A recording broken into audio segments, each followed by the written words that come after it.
Greetings, everyone, and welcome back to the second episode of DIVA TV with Carolyn Young. Here at DIVA TV, we strive to deliver information of value always, and we hope that you get something positive, uplifting, encouraging, enlightening, or just informational from today's episode. Today's topic is arranged marriages. Are you in one? Have you ever been in one? Would you be in one? Do you think that they can work? Do you think that they are good to be in? Do you know someone that was in one? Well, I have an experience that I would like to tell you about. I myself was basically, you can say, in an arranged marriage. I didn't know it at first. I didn't find out until years later. But I was in an arranged marriage, and my mother definitely had something to do with the arrangement. But I do want to say that she did not know the depths of it. She didn't know that this person had their own agenda. She saw a good man for her daughter, but he had another agenda. So I will tell you how it was in the beginning. I don't want the video to be too long. So I met him through my mother. She was married to one of his relatives, and he came over to her house and he saw my picture and supposedly fell in love at first sight. But I don't think he fell in love at first sight. He probably saw through me and saw my personality type and knew that I would be someone that was a little naive, that he can pretty much take advantage of. But I don't want to say that he totally took advantage of me, but he definitely took advantage of the situation, because had I known that I was going to be in an arranged marriage, I would have wanted some say-so in the situation. You know, like, don't just be having me secretly in an arranged marriage and I don't have no say-so in the situation, because if I would have had some say-so, it probably would have turned out better. So let me just try to see if I can share with you about the marriage. Okay. I was 22 and he was 24. He is from Haiti. I was 22 and he was 24. And we got married. We had kids. But during the marriage, he was a very nice guy. First of all, I can't say that I didn't have to marry him. I definitely could have said no. But like I say, I didn't know that it was plotted and arranged. It probably would have been a different story. I'm not sure. He was very nice. He was a very good provider. But when we first got married, his hand was like this. It wasn't closed all the way like this, but it was like this. If you can see that, it was open a little bit. But after I got pregnant with his son, my first son, and his first son was supposed to have been his first baby, but it wasn't. Found it out years later. His hand opened all the way up, just like that, when I got pregnant with my son. But there was a lot of culture clashes. Like, I couldn't be myself. I was a grown woman and couldn't be myself in a marriage. I refused to be that way in a relationship or anything going forward. And have been myself going forward. We were married 12 years, and this was over 18 years ago. So when I say I couldn't be myself, a grown woman, if I wanted to drink some wine, I couldn't even drink wine in my house. I had to go to my sister's house or something and sneak and drink wine, or drink it when he wasn't home. I love the Lord. Lord knows, I love the Lord so much. Me and God got a relationship probably better than anybody else on this earth. That's just how personal it is to me. But I love music, not just gospel music, but music in general. Hip hop, R&B, jazz. And the man didn't even want me to listen to music in the house if it wasn't gospel music. Now that's a little holier than thou. Even Jesus wasn't 24/7 holier than thou. I don't even think Jesus was holier than thou, because Jesus, he dwelled in among the sinners. And if I recall, he was at a wedding turning water into wine. He was at a party. That's a reception. It's a party. And who to say that Jesus didn't even have a drink of wine? I know the Bible said that you don't supposed to get drunk and make a fool out of yourself when you're drinking wine. But he didn't say that you cannot drink wine. But I just couldn't be my real self. And no one should be stuck in a marriage or a relationship where they cannot be themselves. When you are home, inside of your house, outside from the cruel world, you want total peace, total comfort. You want to be able to be yourself. If you can't be yourself anywhere else, you should be able to be yourself at home with your partner. So we wasn't too unequally yoked, because we both did love the Lord, but we were not compatible. Even though we were together for 12 years, we were not compatible. And you know, a lot of relationships, people stay, men and women stay for the kids' sake. So basically that's what it was. I was staying for the kids' sake until I got enough courage to be able to leave. My goodness, this is harder than I thought it was going to be to talk about. There was a lot of culture clashes. In his culture, they have certain beliefs, and he came all the way over here from Haiti, and he didn't want to conform to any of the American culture. We are married, I'm American, you in my country, but you want me to conform to all of your culture, and you don't want to conform to none of mine. None of it. But anyway, around our 7th year of marriage, I started finding out things, that he had like a whole nother family in Haiti. He told me when we got together that he had a daughter, that the baby passed. Come to find out, the baby didn't pass. I think that if he would have like honestly told me the truth, that I probably wouldn't have married him. But he don't know that. All he had to do was just be upfront and honest and straight up with me, and I probably would have still married him with some stipulations.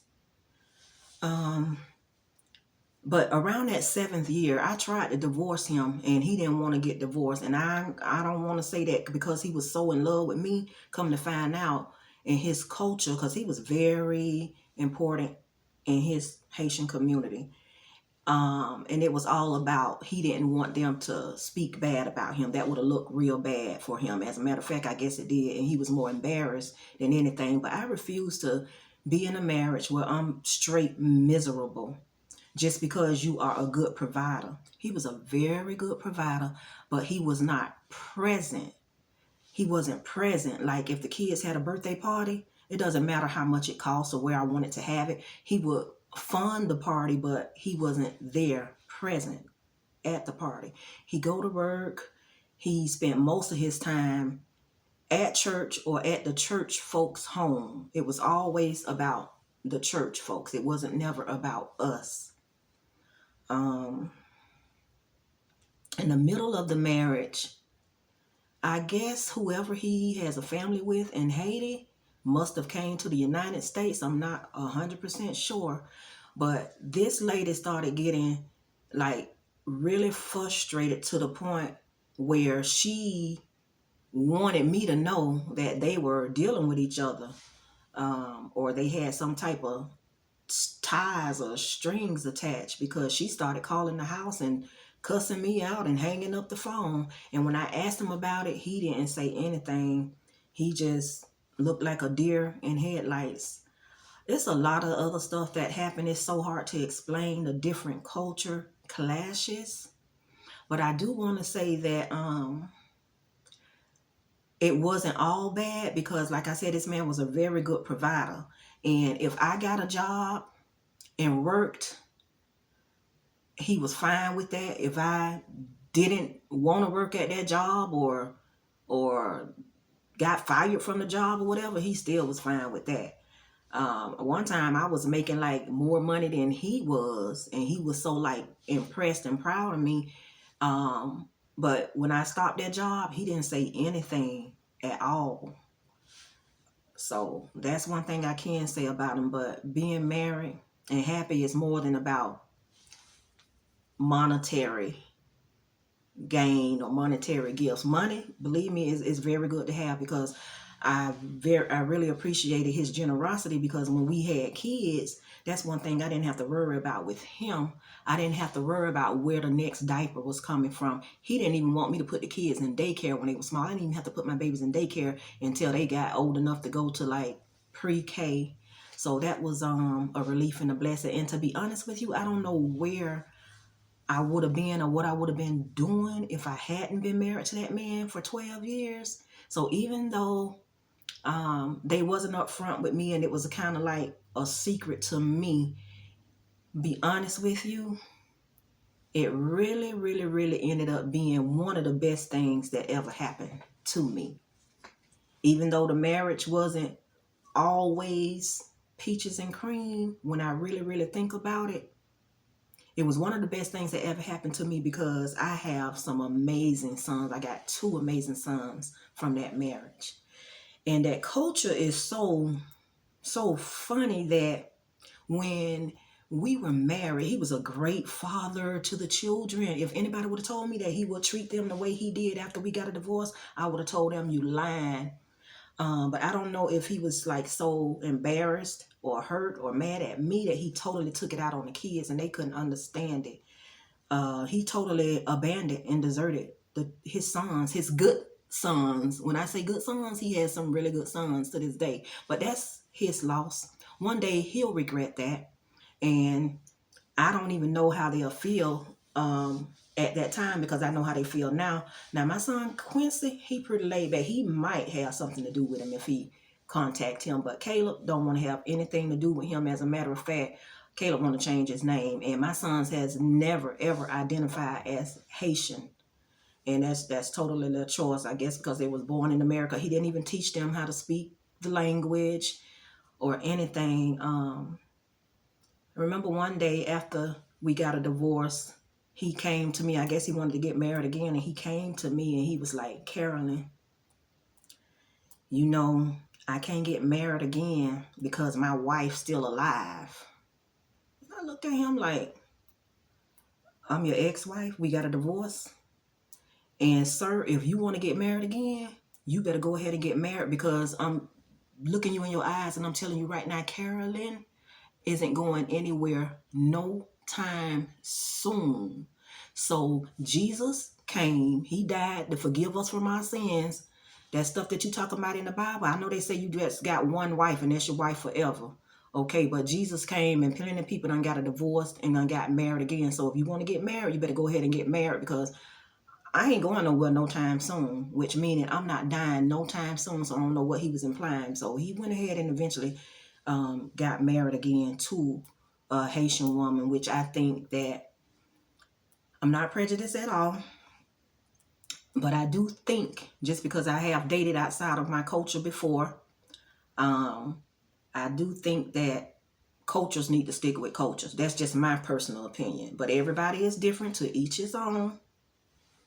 But it's just much better, because even though Haitian, their skin is black, I'm American, my skin is black, those people treated me like I was a whole nother race marrying a black man, like I wasn't even black, just because I was American.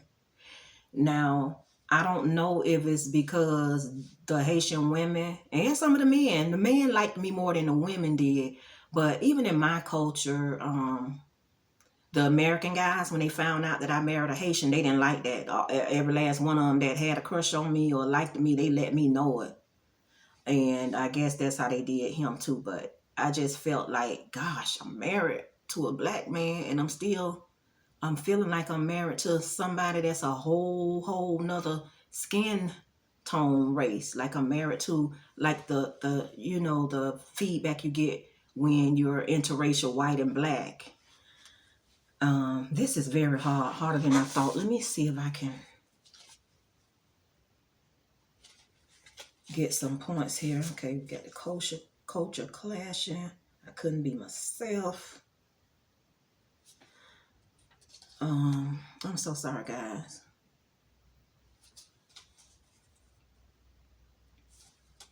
But anyway, what I'm trying to say is that some arranged marriages, they can work. Now, the ones where that is their true culture, where they are really trying to find a husband or a wife for a young man or a young lady, and that's how the culture automatically do, I think that can work out better. Now, in this situation, I think that it was like a immigration type of situation, but I didn't know it. I honestly didn't know it. But in a situation like that, when you know you got an agenda and you're not marrying somebody for love, then you need to let them know so that everybody can be in total agreement with the arrangement. I think it'll work out better, much better, if everybody knows what's going on and is in total agreement with the arrangement. Because for what I had to go through, it's like he wanted his cake and he wanted to eat it too. Even after we got a divorce, the man wanted my kids. He wanted the house. I had already bought him a brand new house built from the ground up in Haiti that he was supposed to leave to my sons, but that was for his family, his secret family that he had already had over there before we even came into the picture. He wanted everything, and I told him, I was like, you know what? You can have this house. You can have everything, but you're not getting my children. So I took my kids and we left.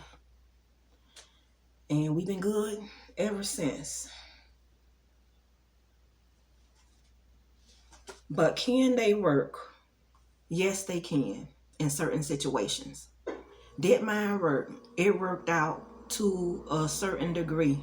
I do not have no regrets about it because I wouldn't have had my amazing sons. And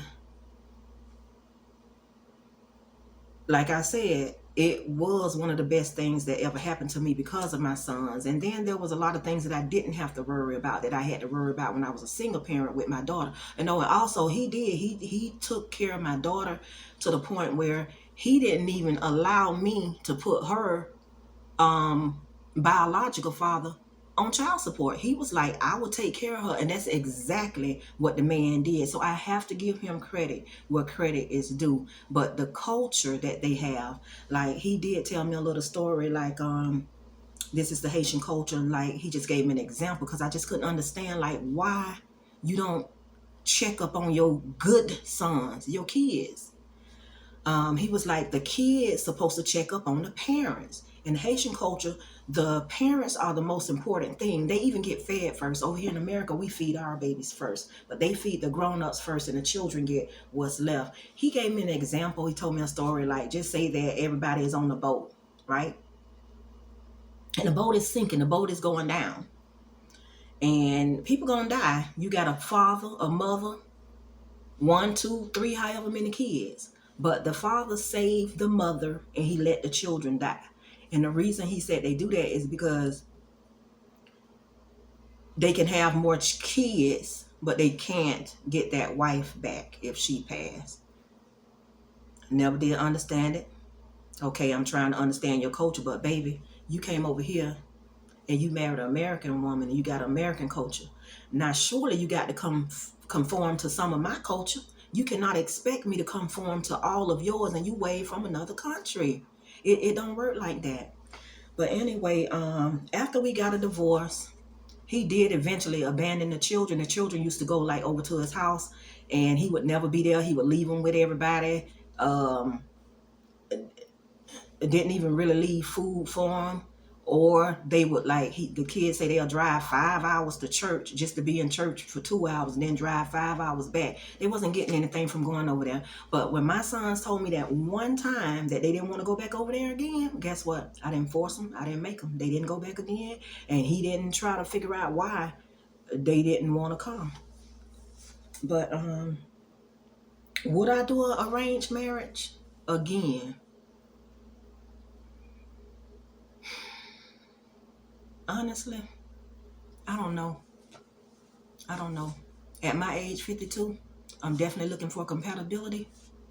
So it depends on if I can be compatible with whoever that person is. in that arrangement.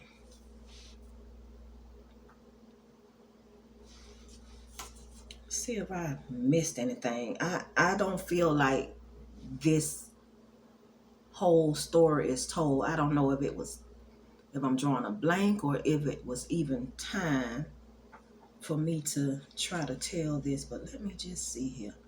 Okay, we was married for 12 years.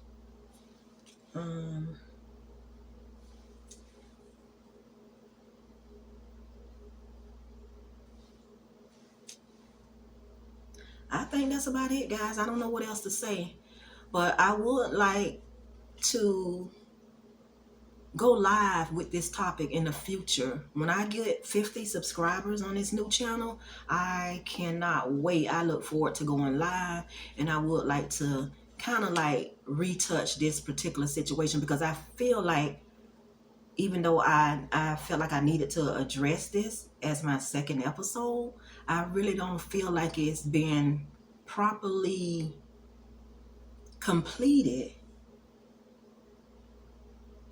Maybe I need to talk to some other people that have been are in some arranged marriages, but some people might not like to talk about that. Well, guys,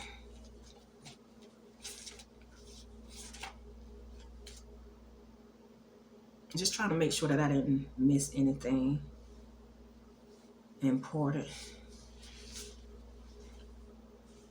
Well, I can add a little something to it. I can say that I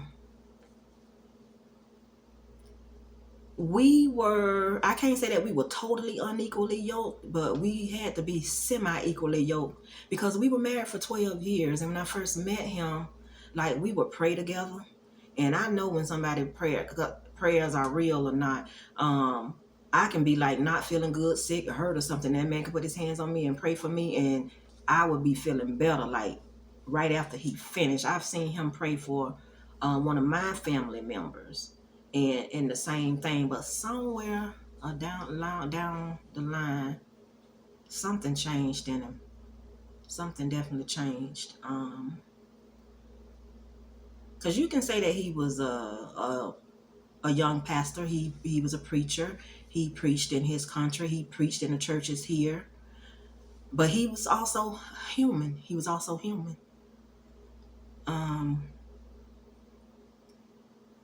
I don't know why he felt like he had to, like, just lie to me to be in a marriage. And I ain't gonna even lie either. I was not in love with him when I first met him. Now, he was nice, and I had to have liked him enough to marry him, because evidently I did marry him. But I wasn't in love with him, but I did grow to eventually love him. I don't even know if I was ever in love with him, but I did grow to love him. I mean, couldn't help but grow to love him. He was nice to me. He just had a secret double life that he was living. And I must have known something was wrong, because we were married for 12 years, and every time our anniversary come, we will always remember a couple of days before the anniversary. Hey, our anniversary is in 2 or 3 days. It's next week. Anniversary even tomorrow. But when that day came, we never ever remembered until it was gone. Now, that's me. I honestly didn't remember until it was gone. I would remember the days before, and days after, but never on that day. So we never even buy each other no like anniversary gift or nothing like that. It really just wasn't a big deal for some reason. Now, if he remembered, he didn't say nothing. He pretended like he didn't, but I never ever remembered on the day. So that's got to say a lot right there. How you gonna be married for 12 years and you never remember your anniversary on the day for all the 12 years, but you remember the day before and the days after? So, but yeah, that's my experience. I was in a arranged marriage. How was I in arranged marriage? You asked me how I know. I found out years later. Well, for one thing, I did find out years later because of certain things that was happening.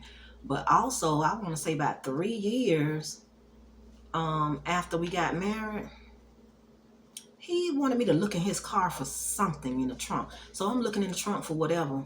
And I found a letter that my mama wrote, right, in her handwriting. And it's the same letter that he wrote me when he first approached me and asked me out. He wrote me a letter and bought me like a lot of roses, like more than a dozen roses, and wrote a letter. But it was in his handwriting. So, that letter and them roses, it kind of like, it kind of got him in the little door where I would talk to him. And he was very nice, though. But I found a letter written in her handwriting like 3 years later. And I took it to her and I just showed it to her. And she just gonna bust out laughing. Because when he bought me the flowers and wrote me the letter, she came over there looking all surprised, like she didn't know what was going on. I promise y'all, she could have won an Oscar for that performance that she put on. She could have won an Oscar. But that's my girl. That's my mom. She don't always do things right, but she means well. She really means well. So that's all I can say about that. And I hope that I didn't offend anybody with this video. And I hope that I don't offend nobody in the future. But I will be sharing my video messages. This is to me like my therapy, getting my story out, telling my stories, but in the most truthful but respectful way possible. It's like, instead of me writing the book on paper, this is my digital book print. Guys, I would like to thank you so much for watching. Please like, share, subscribe. Have yourself a wonderful day. And we will revisit this topic again live in the near future.